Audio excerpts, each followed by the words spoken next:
Un placer estar con ustedes y volver a predicarles después de algunos sábados que pues, había tenido que también escuchar, y eso a mí me gusta mucho también, pero más me gusta predicar. Mi esposa sabe que es así. Yo en esta mañana quisiera estudiar con ustedes algo especial, algo que tiene que ver con nuestro tiempo, algo que tiene que ver con las circunstancias particulares con las que nosotros estamos viviendo.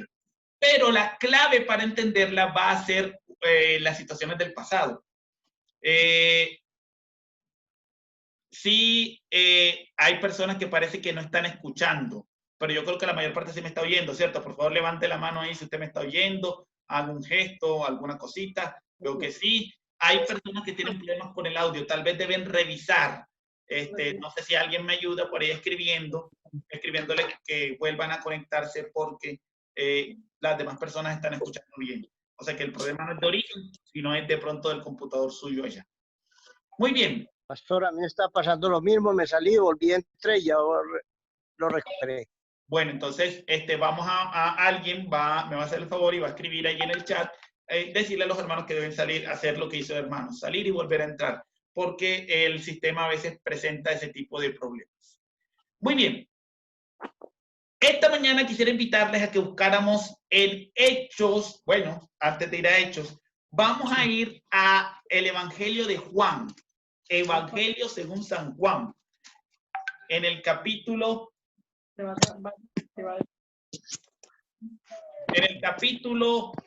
21. Pero mentira, capítulo 20. El Evangelio según San Juan en el capítulo 20, en el versículo 19. Este texto no es un texto sencillo de comprender si uno no ha tenido tiempo o ha tomado tiempo para estudiarlo de manera adecuada o abordarlo de manera correcta. En el libro de Juan, en el capítulo 20, en el versículo 19, Cristo vuelve a aparecerse a los discípulos después de su resurrección. En el relato de Juan, después de él aparecerse a María Magdalena, en el capítulo 20, versículo 19, dice que cuando llegó la noche de aquel mismo día, el primero de la semana, estando las puertas cerradas en el lugar donde los discípulos estaban reunidos por miedo de los judíos, Jesús llegó y puesto en medio les dijo, paz a vosotros. Pues yo supongo que eso más miedo les dio, porque claro, ellos estaban solitos, no había forma de que entrara y de un momento a otro se presenta Jesús. Ahora, el punto es este.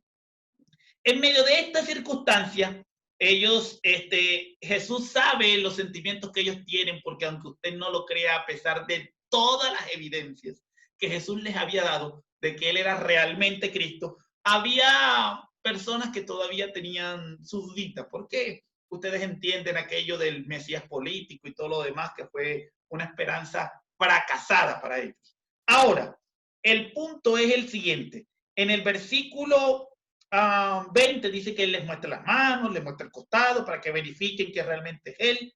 Y en el versículo 21, Jesús les dice otra vez, paz a vosotros, como me envió el Padre, así también yo os envío. Aquí Cristo les está dando la misión de predicar. Ustedes conocen bien de lo que estamos hablando. La misión de predicar es la esencia misma de la iglesia. Yo les he dicho que es el mayor poder que tiene la iglesia, es la razón de ser de nosotros, está bien.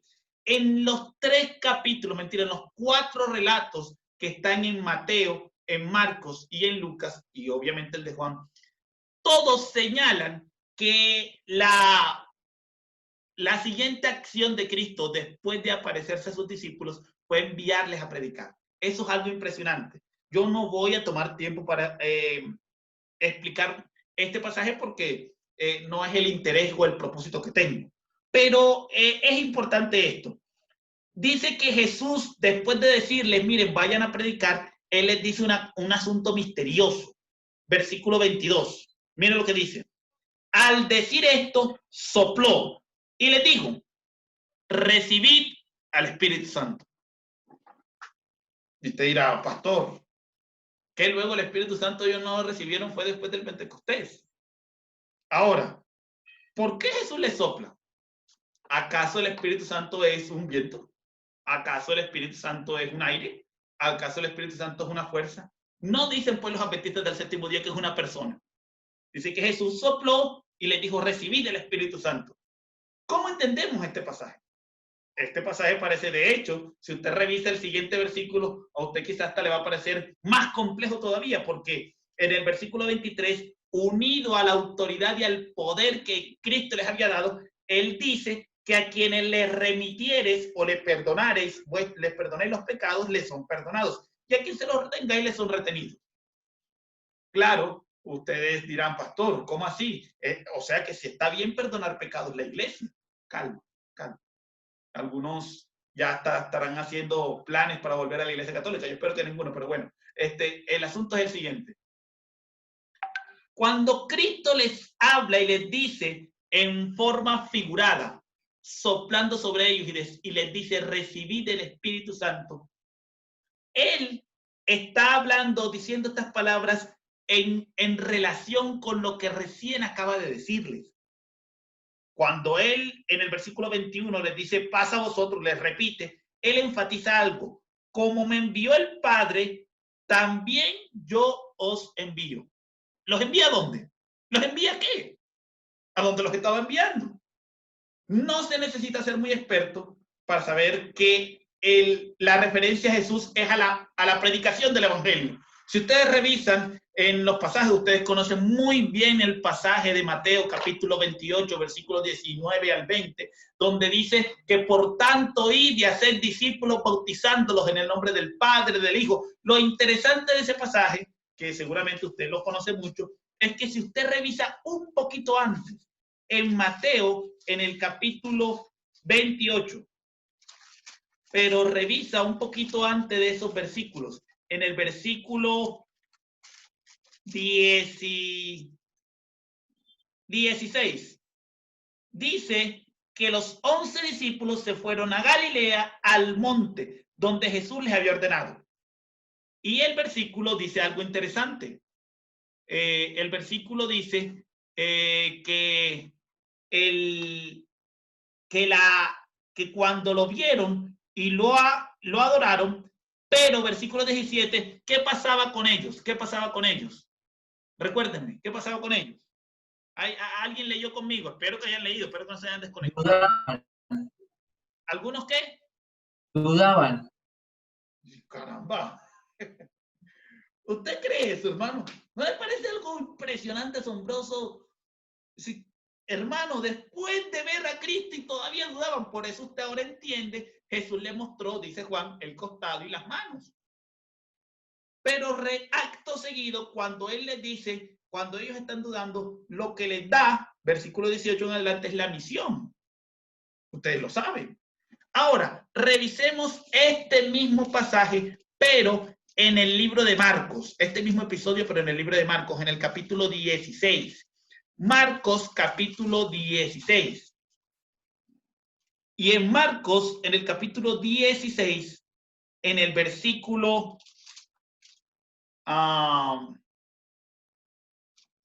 en el capítulo 16, en el versículo 14, dice que finalmente, después de aparecer a una serie de personas, se apareció a los 11 mismos, estando ellos sentados a la mesa, y dice, le reprochó, ¿qué cosa? La incredulidad y la dureza del corazón. Entonces, comencemos por el principio. Yo sé que usted estará diciendo por allá, pastor, ¿verdad que esos discípulos son unos sinvergüenzas? ¿Cómo se les ocurre dudar de Jesús? Imagínense viéndolo todavía y dudaban.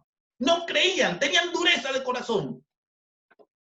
Bueno, no se le vaya la mano con reprochar a los discípulos, porque de pronto tal vez haya personas hoy que también tienen ese mismo problema. ¿Sí? ¿Cómo así, pastor? Mire, ¿sabe usted que la iglesia afronta problemas hoy en la parte de identidad en algunos sectores? No hablo de manera general, hablo de algunas partes, de algunos círculos, de algunos grupos que tienen dificultad. ¿Por qué? Estudiando la iglesia a nivel financiero, se llega a la conclusión de que alrededor de los hermanos que diezman ofrendan es tal vez el 60, sí, 60, 70% de las personas que diezman son personas mayores ya adultas, no jóvenes. Eso es preocupante, hermano. ¿Por qué? Dice, ¿por qué, pastor? ¿Qué lectura usted le da a eso? Porque significa que las personas que realmente están convencidas de este asunto son las personas de la generación anterior, y la pregunta es, ¿qué nos está pasando con las nuevas generaciones? Usted dirá, ¿cómo así convencida? ¿Por qué, pastor? Porque la persona que realmente está convencida no duda de la financiación de esta obra. ¿Entiende usted lo que le estoy diciendo? No es cuestión del pastor, no es cuestión del sistema financiero, no. Es cuestión de la predicación del mensaje. Los hermanos más fieles son las personas más adultas, pero ¿por qué? Tal vez está pasando que algunas de las personas estamos como que, no sé si será yo invertir, meter aquí. ¿Quién sabrá si ese pastor no se la come por allá? Se lo mecatea en cositas o algo así. Es decir, hay como una breve obra de incredulidad o de dureza de corazón en las mentes, a pesar de todas las evidencias que Dios nos ha dado de que este movimiento es el movimiento de Cristo Jesús. Porque yo creo que eso es así. Yo espero que usted haya dicho amén, por lo menos cuando escuchó esto. Entonces, hermano, es la iglesia remanente del tiempo final. No que sea la iglesia perfecta, no que todos los hermanos sean perfectos, no que no tenga defectos, por supuesto que los tiene. Pero ese hecho no cambia, no modifica y no altera la realidad de que Dios ha escogido a este pueblo, a esta iglesia. Y entonces, si estamos convencidos de eso, ¿por qué no participar en la misión? La duda y la incredulidad se manifiesta en la falta de deseo de participar en la misión de la iglesia. No es el centro del sermón, así que no lo voy a hacer el centro del sermón. Pero tenía que decirlo, ya que estaba ahí. Ahora, algo interesante de esta parte es que acto seguido él les dice, les reprocha la incredulidad, la dureza de corazón, porque no habían creído a los que habían visto o los que le habían dicho que había resucitado. Y versículo 15 les da la misión, ¿cierto? Lo interesante de este pasaje es que en el versículo 17 de Marcos dice que había una serie de señales que seguirían a los que creyeran en él. Dice, en su nombre echarían fuera demonios, hablarán nuevas lenguas, ojo, hablarán nuevas lenguas, tomarán serpientes en las manos, y aunque beban cosa mortífera, no les hará daño, porque sobre los enfermos pondrán sus manos y sanarán. Hermanos, versículo 17 y 18, ¿se refiere sí o no a la acción del Espíritu Santo sobre la iglesia? ¿Usted qué piensa? Pues yo no sé si alguien lo duda ya, pero para mí es indudable que el versículo 17 y 18 es una referencia clara al poder del Espíritu Santo que llegó en Pentecostés para la iglesia. Es decir, siempre Cristo da la misión, pero une al Espíritu Santo a esa misión. Si ustedes recordarán en el texto de Mateo, ¿dónde aparece el Espíritu Santo? Bueno, en la frase final dice que nosotros deberíamos predicar, enseñándoles que guarden todas las cosas. Y he aquí, yo estoy con vosotros hasta el fin del mundo. ¿Cómo Cristo va a estar con nosotros hasta el fin del mundo? ¿Cómo? Pastor, el Espíritu Santo. Entonces usted está viendo que Cristo se presenta, ve la incredulidad, ve la dureza de corazón, pero inmediatamente les da la misión como una solución para la falta de fe, como una solución para la incredulidad. Es decir, hermano, usted de pronto tiene dudas, usted tiene falta de fe, de pronto usted está triste, de pronto usted está ya acongojado diciendo, pastor, pero mire, ¿qué está haciendo Dios? Tengo una empresa que me ha sacado del trabajo, no tengo recursos, tengo compromisos, tengo situaciones, tengo tantas necesidades. ¿Qué está pasando? Tal vez haya alguien que esté enfermo, tal vez haya alguien que esté pasando por un momento crítico de su vida, tal vez haya una persona ya que se pregunta, ¿dónde está Dios en medio de su crisis? Usted tiene falta de fe, hermano, le tengo la solución. Trabaje predicando el evangelio. Es la mejor solución para vencer la falta de fe.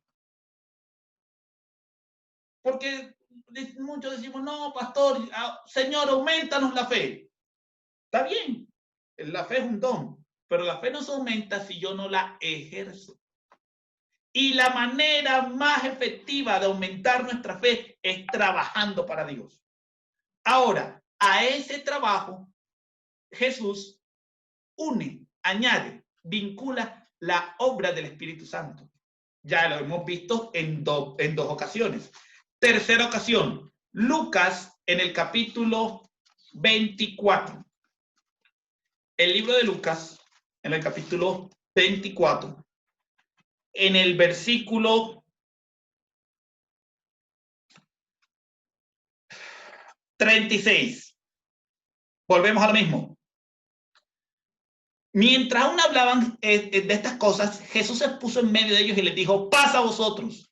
Entonces, espantados y atemorizados, pensaban que veían un espíritu, un fantasma. Corra, corra, que se metió aquí. No, pastor. Interesante. La obra del Espíritu Santo, la obra de Cristo mismo, se confunde y les da miedo. Y dice que Jesús les dice, pero ¿por qué están turbados? Es decir, el problema en Lucas no solo era que tenían incredulidad, falta de fe, también tenían miedo. Y es que usted tiene miedo. Tal vez haya alguien allí, detrás de esa pantalla a la que yo estoy hablando en esta mañana, y tiene miedo.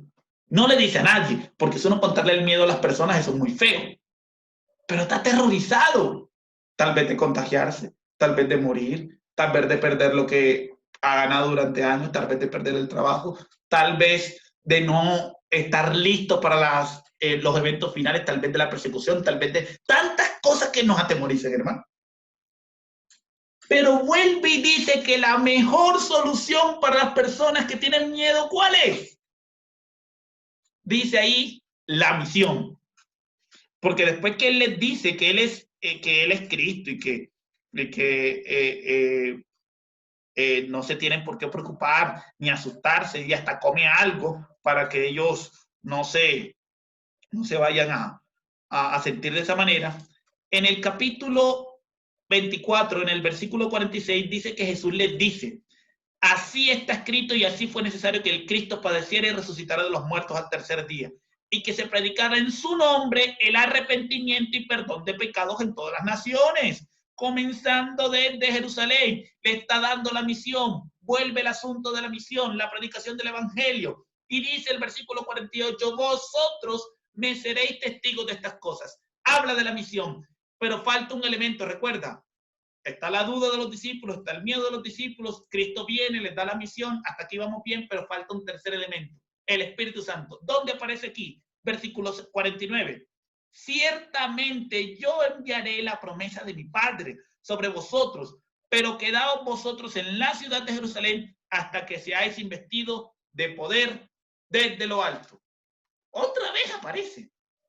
Entonces, ¿cómo entendemos Juan capítulo 20? Juan capítulo 20, ¿cómo lo entendemos? ¿Por qué Cristo les dice recibid el Espíritu Santo y les sopla? No les estaba diciendo que estaban recibiendo el Espíritu Santo en ese instante. Lo que les estaba diciendo era que era necesario que ellos hicieran la preparación a fin de poder recibir el Espíritu Santo en el Pentecostés. Lo que usted y yo conocemos como la lluvia temprana. Es a esa realidad que apunta. En Juan tenemos el mismo esquema. Ellos tienen dudas, ellos tienen problemas, ellos tienen tristeza, ellos tienen temor, ellos tienen incredulidad, ellos tienen dureza de corazón, pero Jesús les da la misión. Versículo 21. Así como el Padre me envió, así yo también los envío. Y en el versículo 22, Él les dice recibir el Espíritu Santo. Es decir, necesitan para esa misión un poder y una fuerza, una persona que ellos no tienen todavía. No tienen todavía. Ya ahorita les digo algo sobre eso, para que nos vayamos adaptando la idea. Hay algo importante que tenemos que tener en cuenta en este pasaje para explicar el versículo 23, porque no habrá personas que de pronto digan, pastor, no estamos entendiendo, ¿cómo así que a los que les perdone los pecados les son perdonados y a los que se los retengan son retenidos? No tenemos esa parte, pastor. Bueno, no es tan complicado, realmente es sencillo. El pasaje que está mencionándose y la expresión que él dice de que a los que le perdonan los pecados les serán perdonados, se refiere no al acto en sí del perdón del pecado. ¿Cómo así? No es que la iglesia sea la que mande sobre qué pecado Dios le tiene que perdonar o qué pecado Dios no le tiene que perdonar. Nunca ha funcionado así. Es decir, significa este pasaje que Dios en el cielo se queda esperando a ver qué dice la junta de la iglesia con el pastor, a ver si el hermano se le perdona y así no está arrepentido el hermano, pues si el pastor dijo, pues hay que perdonárselo. ¿Funciona así? No, claro que no. No es que en el cielo se tenga que hacer lo que quise hacer en la tierra. Más bien, nosotros aquí en la tierra tenemos que hacer de acuerdo a lo que Dios nos dictamina desde el cielo. El pasaje no tiene la intención de decir que el cielo se tiene que acomodar a lo que nosotros digamos. Más bien, nosotros nos tenemos que acomodar a lo que Dios dice. Es esa la idea del pasaje. La idea de que los pecados les son perdonados y a las personas que la iglesia se lo haga, se refiere a la autoridad que tiene la iglesia para aceptar o rechazar a una persona que quiere pertenecer a ella. A esa es la idea segunda que está. Pero bueno, ese no es el centro tampoco del asunto. Alguien por aquí nos pregunta, bueno, pastor, ¿y qué significa ese soplo? Ese soplo era un elemento profético que se refería a la experiencia del Pentecostés. El Espíritu Santo no es un viento, pero el soplo de Cristo era una figura. Ustedes estudiaron en este trimestre algo que ya puedo hablarles porque ustedes ya lo estudiaron, que se llama tipología. ¿Qué es tipología? Acciones o elementos o aspectos o eventos que ocurren que tienen un significado profético para el futuro, que es más importante. La tipología al principio es un tipo y luego se encuentra con la realidad, que es el antitipo. Esa es básicamente la idea. Entonces, cuando aquí habla de esto, obviamente Jesús no le estaba dando el Espíritu Santo ahí. Ahorita vuelvo y explico eso que acabo de decir, porque es importante entenderlo. Entonces, vayamos ahora sí a Hechos capítulo 2. Hechos capítulo 2. Vea, esto es importante, créanme, va a ser valioso. Es importante para las personas entender esta parte. En Hechos, en el capítulo 2, en el versículo 1, dice algo extraordinario. Dice que cuando llegó el día del Pentecostés, estaban todos, ¿cómo? ¿Cómo estaban? Entonces aquí comienzo a hacer mi aplicación. Mi aplicación práctica, teológica, para nosotros. Hermanos, nosotros como Iglesia Adventista del Séptimo Día estamos esperando un evento conocido como la lluvia tardía. Ustedes han escuchado. Es un evento que llena de alegría, de felicidad, de esperanza al pueblo adventista. Porque es un tiempo que es tan especial y tan diferente que a todos nos emociona. Si yo le preguntara en esta mañana y le dijera, ¿cuántos quisieran hacer parte de ese derramamiento final de la lluvia tardía? ¿Cuántos levantarían la mano? No sé, de pronto 1, 2 o 3, o tal vez todos, no sé. Yo creo que la mayor parte de nosotros quisiera estar en ese aspecto de la lluvia tardía. Yo creo que a todos nos soñaríamos con ese momento. El punto es este. El modelo de la lluvia tardía parte del modelo de la lluvia temprana. Aquí explico. Teológicamente hablando, nosotros utilizamos el modelo del Pentecostés para entender lo que ocurre, lo que pasa, lo que ocurrirá en el tiempo final de la lluvia tardía. Cuando el Espíritu de Dios se derrame con poder sobre esta iglesia. Pero hay que entender primero qué fue lo que pasó en el Pentecostés, porque si no, no vamos a entender. Recuerden los 3 elementos que les dije. Había incredulidad en los discípulos. Número 2, Jesús les da la misión. Número 3, junto con esa misión les da la promesa y la evidencia de que el Espíritu Santo estaría trabajando dentro del pueblo. Porque lo que nos hace predicar con poder es ese mensaje poderoso, esa persona extraordinaria del Espíritu de Dios. Muy bien, pero el versículo 1 del capítulo 2 de Hechos ya nos da la primera condición. Dice que los discípulos estaban todos unánimes juntos, no el uno por allá y el otro por acá, el uno diciendo que es de una manera, el otro diciendo que es de otra, y el uno que peleaba y el otro que decía, no, por allá, con ese hermano yo no me... No, ese hermano no, pastor, a mí que me den la mansión del cielo lejos de ese lugar, porque es que no, con esa persona yo no puedo. No. ¿Entienden cuál es el dolor que muchas veces nosotros tenemos como líderes? A veces, aquí no quiero hacer alusión a nadie. No quiero que me entiendan que estoy... Pero a veces nosotros perdemos tanto tiempo resolviendo disputas que se presentan entre hermanos.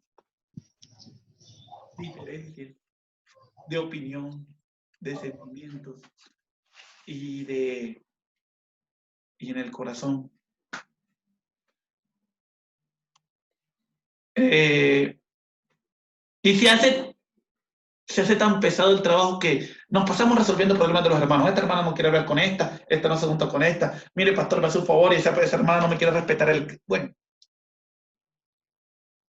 ¿Y cómo puede el Espíritu Santo derramarse en una iglesia así? Claro, yo entiendo que si eso pasa en la iglesia es porque también pasa en la casa. Vuelvo y repito, la división de la iglesia no empieza a nivel iglesia, empieza a nivel lugar. A veces el esposo y la esposa simplemente no están unidos, hermanos.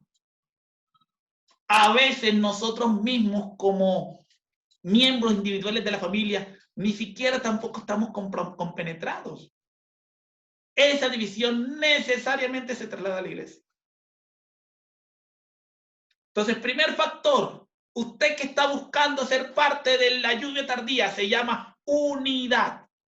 Pastor, pero la unidad no debe ser comprada a cualquier precio. Elena de White dice que la unidad comprada a precio de la verdad no es verdadera unidad. Es correcto, eso está bien. Nadie dice que no. Yo no le estoy diciendo aquí que venda la verdad. Yo le estoy diciendo aquí que renuncie a la verdad. Yo no estoy diciendo que si el pastor le dice ahora, no, hermano, vamos a cambiar el nombre de la iglesia, vamos ahora que se llame Saliendo del Closet. Entonces usted va a decir, sí, pastor, en el nombre de la unidad yo no tengo que decir nada. No. Obvio que no. Desde luego que no. La verdad es un límite que nosotros no podemos transgredir, no podemos negar la verdad. Pero en todo punto que nosotros podamos ceder, si no es un punto principal de la doctrina, ¿por qué pelear? Claro, el hecho de que la familia ha sido ahora el centro de nuestros cultos ha disminuido significativamente el número de fricciones entre hermanos, porque obviamente, pues ya no estamos todos en el templo. Pero ha aumentado significativamente el número de fricciones dentro de la familia. Usted lo sabe, las estadísticas lo dicen. Dicen que se disparó por ahí un 700% los casos entre los policías que ya no saben ni qué hacer con tanta gente allá metida en la casa. Claro, imagínense. Entonces, queremos lluvia tardía. Oye, hermano, qué bueno. Y unidad. La unidad empieza por el amor, hermanos. Esa unidad del amor significa no que las personas aceptamos todo lo que otro hace. Significa que nosotros estamos dispuestos a ceder cuando no afecta a los principios. Pero no solo eso. Dice el versículo 2 que de repente vino del cielo un estruendo como de un viento recio que soplaba, el cual llenó toda la casa donde estaban. Y se le aparecieron lenguas repartidas como de fuego, asentándose sobre cada uno de ellos. Esto nos recuerda claramente la profecía de Jesús de que hablarían nuevas lenguas. Son figuras, usted lo está notando. Y en el versículo 4 dice que lo siguiente que ocurre es que todos fueron llenos del Espíritu Santo y comenzaron a hablar en otras lenguas, lo que yo le estaba diciendo, según el Espíritu Santo le daba que hablasen. Este don de lenguas que ellos toman en este día, indudablemente es una señal que Jesús había profetizado y por eso se da. Pastor, o sea que todo el que hablaba lenguas en ese día era porque tenía el Espíritu Santo. No. Todo aquel que estaba lleno del Espíritu Santo recibió el don de lenguas. Pero no significa que todo el que hablaba lenguas tenía el don del Espíritu Santo. ¿Cómo así, pastor? Explíquemela más suave porque no estoy entendiendo. Simple. El don de lenguas, en primer lugar, solo lo que voy a hacer sobre el don de lenguas, es un don sobrenatural. ¿Cómo así? Alguien me escribe y de pronto hay alguien que empieza y dice, pastor, yo tengo un hijo que sabe alemán, sabe inglés y sabe francés. Oiga, ese muchacho es bueno para el estudio, sabe muy oiga, impresionante. ¿Él tiene el don de lengua? No. ¿Cómo que no, pastor? ¿Acaso no sabe lenguas? Sí, él sabe lenguas, pero el don de lengua es un don sobrenatural. No es que yo estudio y me aprendo la lengua, eso no es ningún don de lengua, eso es que usted aprende mucho, eso está bien, no está mal, pero el don bíblico de las lenguas se refiere a la actividad sobrenatural del Espíritu Santo. Recuerde que esa es la persona central. No es que la persona ya aprendió las lenguas, no, es que de manera sobrenatural, sin haber estudiado y sin haber conocido y sin haber aprendido con ningún maestro, la persona sabe. Eso se llama don de lenguas. No es una actividad natural, es una actividad sobrenatural. De otra manera, si los discípulos todos hubiesen sabido lenguas, eso no sería don de lenguas. Eso no sería ninguna razón para que la gente se asombrara. Ellos dirían, bueno, no, porque ahí está el congreso de gente que sabe de idiomas. No. No era eso. Era el hecho precisamente de que Pedro ni ninguno de los otros discípulos manejaban los idiomas y los utilizaban perfectamente ese día. ¿Cómo? Por el poder del Espíritu Santo. Primero, claro eso. Segundo aspecto fundamental, importante y necesario. ¿Cómo entendemos en el versículo 4 cuando dice que todos fueron llenos del Espíritu Santo?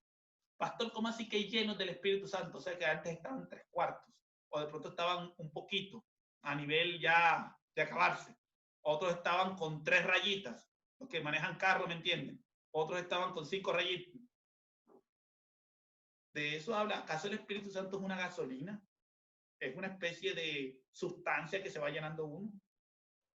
Yo les he dicho en otras ocasiones, la Biblia claramente enseña que el Espíritu Santo no puede ser recibido por medida. Eso lo dice el Evangelio de Juan en el capítulo 3, en el versículo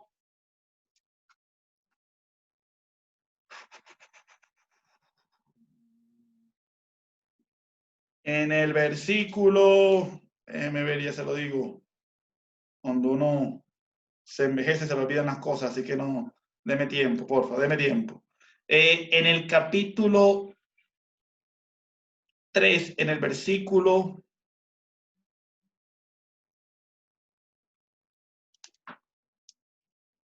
se me perdió. Es un texto interesante en el que Cristo, hablando acerca de la obra del Espíritu, él dice que el Espíritu no se recibe. 34. Ok. Versículo 34. Gracias, esposa mía. Siempre mi mano derecha, izquierda y todo. Bueno. Porque aquel a quien Dios envió, las palabras de Dios habla. Pues Dios no da el Espíritu por medida. Entonces, pastor, acá dice llenos del Espíritu Santo, usted dice que el Espíritu Santo no se da por medida. Entonces, cuénteme cómo es la cosa. Hermanos, El Espíritu Santo no se puede dar por medida porque el Espíritu Santo es una persona. Para usted dar el Espíritu Santo por medida, tocaría que le cortaran los pies al Espíritu Santo, después le cortamos las piernas, después no. Usted no puede dividir a la persona del Espíritu Santo. Entonces, ¿por qué dice llenos del Espíritu Santo? Llenos del Espíritu Santo es una expresión idiomática para referirse a que la actividad del Espíritu Santo fue completa en la vida de las personas. Es decir, ellos permitieron que el Espíritu Santo dominara todo su mente, todos sus miembros, toda su cabeza, todas sus manos, todo lo que ellos tenían, todo lo que ellos eran, todas las facetas, permitieron que el Espíritu Santo las dirigiera. Esa experiencia es la que usted y yo tenemos que buscar cada día. Pastor, no estoy convencido. Deme otro argumento. Simple. Le doy otro argumento. ¿Cómo es eso de que el Espíritu Santo descendió en el día de Pentecostés? Yo le pregunto. Es decir, el Espíritu Santo apenas llegaba en el día de Pentecostés. Bueno, caramba, ¿y dónde estuvo el resto del tiempo? ¿O quién fue entonces el que capacitó a Sansón para tener fuerza? ¿O a los profetas para profetizar? ¿O a Jesús para ejercer su ministerio? ¿No estaba el Espíritu Santo convenciendo a los discípulos en el tiempo de Cristo? ¿No contendió el Espíritu Santo? Entonces, ¿cómo es que el Espíritu Santo apenas viene? No. El descenso del Espíritu Santo no se refiere a que él apenas se aproxima a la tierra, no. El Espíritu Santo se refiere a el descenso del Espíritu Santo, la lluvia temprana, se refiere a una intensificación de su obra. Es decir, aquí vamos a la aplicación práctica. No es que el Espíritu Santo va a llegar a la iglesia adventista del séptimo día el día que nosotros recibamos la lluvia tardía. No, hermano, no funciona así.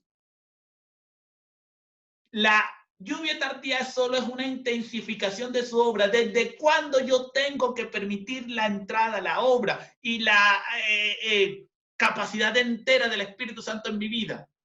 Cuando venga la lluvia tardía. No, es ya. Es que nadie va a recibir la lluvia tardía, nadie que no se haya preparado durante el tiempo previo y haya permitido que el Espíritu de Dios transforme su corazón, ninguna de esas personas que no hayan hecho eso van a recibir o van a estar en la lluvia tardía. Para que ellos pudieran recibir el Espíritu Santo, recuerde lo que les dice Jesús, recibir el Espíritu como una orden. ¿Cómo así que una orden? Sí, claro, porque hay un trabajo, hay una obra que ellos tenían que hacer. Lo peor que le puede ocurrir a la iglesia adventista del séptimo día es creer que la obra del Espíritu Santo, la lluvia tardía, va a ocurrir de manera automática. No, hermano, no. Hay un trabajo que hay que hacer nosotros ahora. Está profetizada, sí, pero necesitamos trabajar ahora. Y aquí viene y aparece el otro elemento. Ustedes recuerdan, incredulidad, estaba después el Espíritu Santo, pero entre el Espíritu Santo y la incredulidad había otra palabra, misión. ¿Qué herramienta nos dio Cristo para poder trabajar y estar conectados con Dios cuando el Espíritu Santo se derrame? La misión. No lo digo yo. Hechos capítulo 1. Hechos capítulo 1. Versículo 8. Observe lo que dice. Bueno, voy a leer dos versículos. Primero vamos a leer el versículo 4. Mire lo que Jesús les dice. No salgáis de Jerusalén, sino esperad la promesa del Padre, la cual oísteis de mí, porque ciertamente Juan bautizó con agua, pero vosotros seréis bautizados con el Espíritu Santo dentro de no muchos días. Ay, hermano. Versículo 8. Pero recibiréis poder cuando haya venido sobre vosotros el Espíritu Santo y me seréis testigos en Jerusalén, en toda Judea, en Samaria, hasta lo último de la tierra, hermano.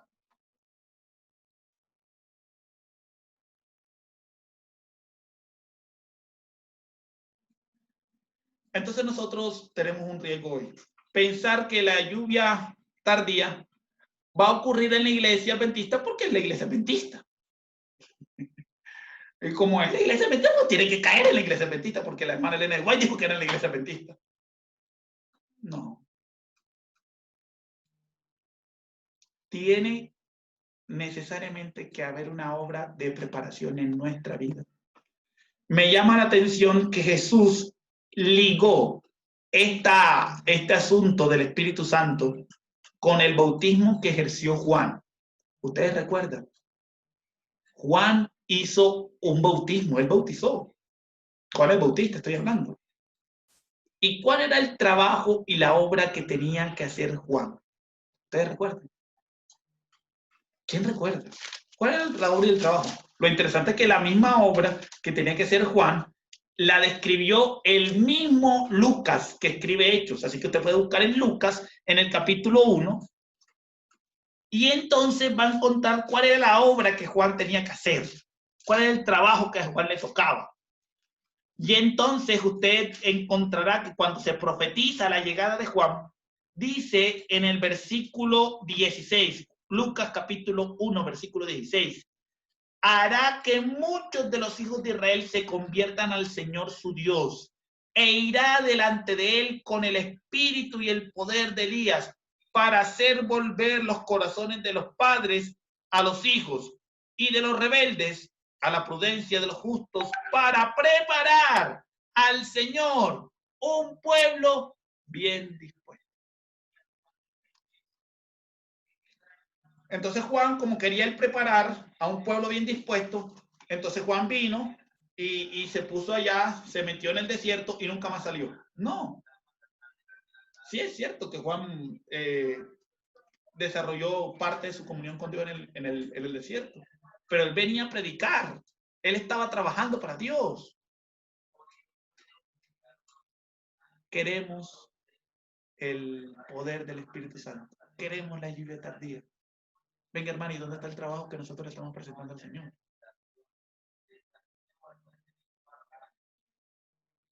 ¿Cuándo va a levantarse la iglesia para dar un mensaje claro de que Cristo está a las puertas?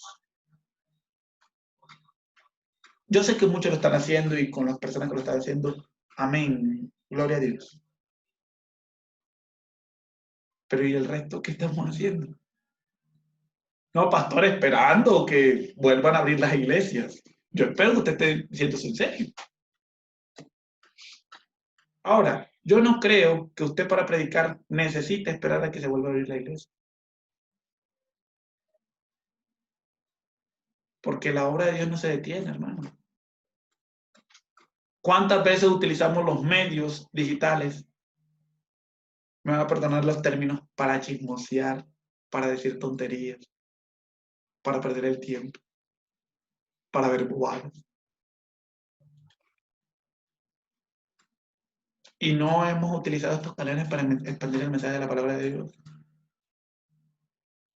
Yo solo hago la pregunta, ¿cuándo fue la última vez que usted le habló a otra persona de Cristo? En esta semana.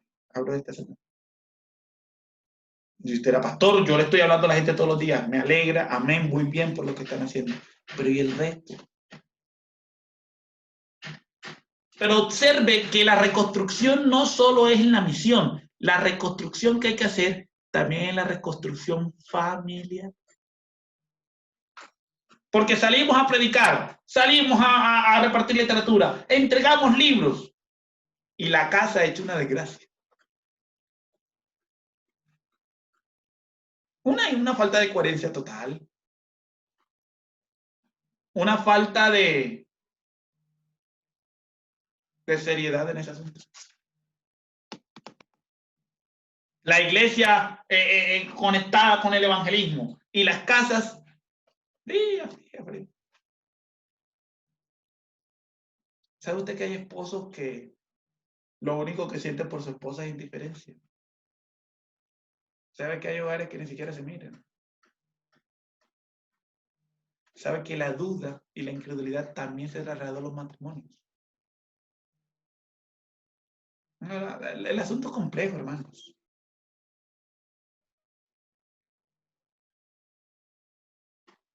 ¿Cuántas personas habrá hoy que se conectan a esta transmisión, pero tienen dudas en su corazón, tienen incredulidad como los discípulos.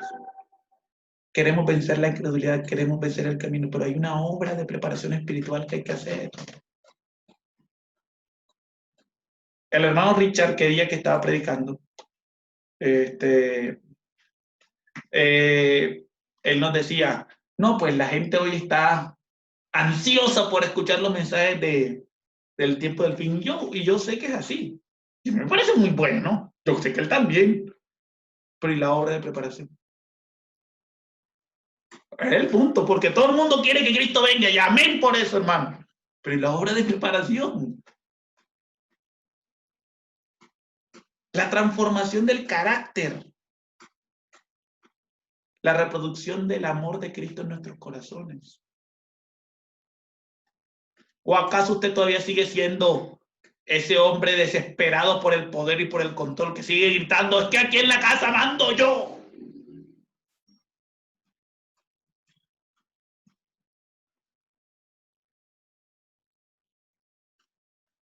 ¿Dónde está la consagración realmente? A veces nos esforzamos tanto por el asunto de las normas. Nos preocupamos excesivamente por cumplir las normas, que no está mal, es maravilloso. Pero se nos olvida la verdadera transformación que tiene que haber dentro del corazón. Los fariseos del tiempo de Cristo eran expertos en reglas, hermanos. Y cuando Cristo vino, no estuvieron preparados. De hecho, el Espíritu Santo no se derramó sobre ellos. A ellos fue quien les tuvo que predicar Pedro y decirle cosas duras. Si usted revisa en Hechos, yo le voy a invitar para que usted lo estudie en su casa, en Hechos capítulo 2, el discurso que Pedro le da a estas personas es impresionante, es extraordinario. Y dice que fue tal el poder del Espíritu Santo en su corazón, cuando él les dice que ustedes crucificaron a Jesús, es que ustedes mataron a Cristo, el Hijo de Dios, pero él resucitó de los muertos. Y en el capítulo 2, en el versículo 36, dice que Pedro le termina el versículo, el sermón diciéndole, sepa pues ciertísimamente toda la casa de Israel, que este Jesús a quien vosotros crucificasteis, Dios lo ha hecho Señor y Cristo. Claro, al oír esto, ¿qué hicieron? Dice, se compungieron de corazón y dijeron a Pedro y a los otros apóstoles, hermanos, ¿qué haremos? Ese es el objetivo central de este mensaje en esta mañana. Yo le digo, hermano, ¿qué reacción toma cuando el Espíritu Santo toca su puerta? ¿Qué hace usted? Cierra el computador y se va corriendo. O dice sistema correo de voz. No hay interferencia, pastor, ahora no estoy escuchando. Cuando pasan también el de probar y ver, el de los diezmos y las ofrendas, dice, no, pastor, la señal está mala.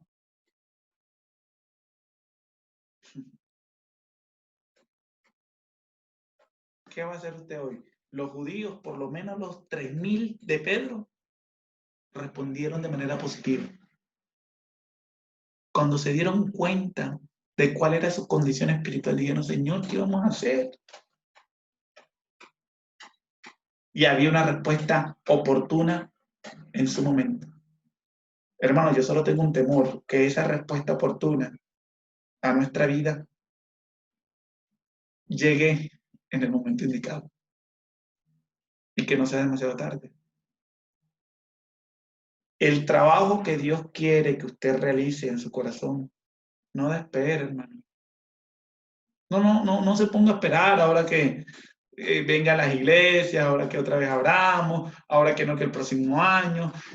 Algunos pueden creer que este tiempo de coronavirus es una vacación espiritual, pues ya no tiene que ir a la iglesia, ¿cierto? Ya no tiene que dar la apariencia de que está allá en la iglesia, ni que se está portando bien, así que usted puede escuchar el sermón desde su casa, tranquilo en su almohada, cómodamente, nadie lo va a ver, nadie lo va a escuchar, usted apaga el audio, apaga el video, nadie le va a poner problemas, así que usted ya no tiene ni siquiera que cumplir horario. Pero ahora es cuando comienza la disciplina espiritual. No que me está viendo el pastor, sino que me está viendo Dios. ¿Quiere usted hacer la obra de preparación que necesita esta iglesia para recibir la lluvia tardía? ¿Habrá alguien detrás de esa pantalla que con la mano, con la manito, de viva voz, como quiera, quiere decir, Padre, necesito prepararme para eso? Yo y mi esposa hemos decidido decir que somos los primeros que necesitamos, que estamos atrasados. El tiempo va corriendo y necesitamos desarrollar un carácter semejante al de Cristo.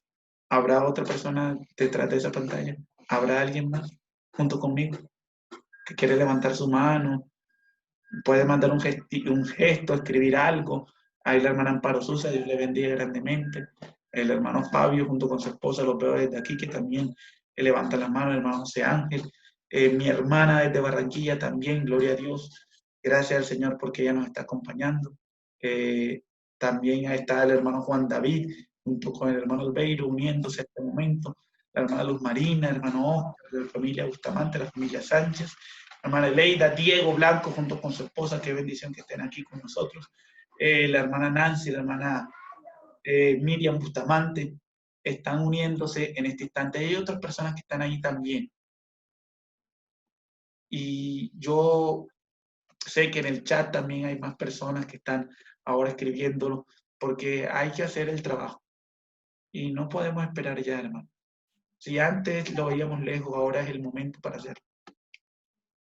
Yo quiero invitar a esas personas que están allí y que han levantado su mano, que están escribiendo a través del chat, que como la hermana Mariana de Manrique, también la hermana Mercedes Hincapié, también las demás personas que están escribiendo, como el hermano Fabio Tobón y como la hermana Elizabeth, junto con toda su familia desde Caldas, la hermana Andrea, las demás familias. Yo quiero invitarles para que inclinemos el rostro. Padre, como dice el himno, a tus pies queremos hoy postrarnos.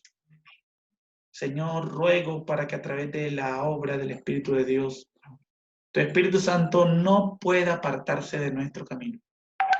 Señor, sabemos que no vamos a recibirlo en ese tiempo, sino que en ese tiempo solo Él intensificará su obra, será mayor, será un énfasis pronunciado de tu Espíritu Santo. Veremos cosas extraordinarias, pero desde ya tenemos que estar preparándonos en la misión, Señor, en arraigar de nuestro corazón la incredulidad, el miedo, las dudas.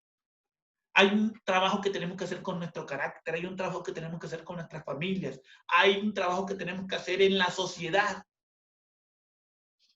Pero muchos de nosotros vamos a un paso tortuga y los eventos van a un paso veloz.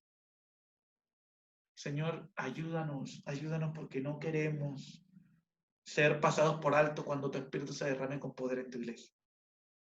Solo permítenos tomar las decisiones acertadas que tu Espíritu Santo nos va indicando a través del estudio de tu palabra, que nos va mostrando, que nos va guiando, que nos va iluminando. Señor, si hay personas aquí que tienen que tomar decisiones de vida o de muerte en esta mañana, en el nombre de Cristo Jesús, danos la vida, porque tú eres vida, Señor. En tus manos entrego a las familias que se están consagrando y que están orando junto conmigo en esta tarde ya. Gracias porque tú nos has dado la oportunidad de servirles a ellos. Y te pedimos que tú nos sigas acompañando en el resto de este sábado santo. Amén. Lo pedimos de manera especial en Cristo Jesús. Amén. Amén. Amén. Amén. Amén. Muchas gracias, pastor.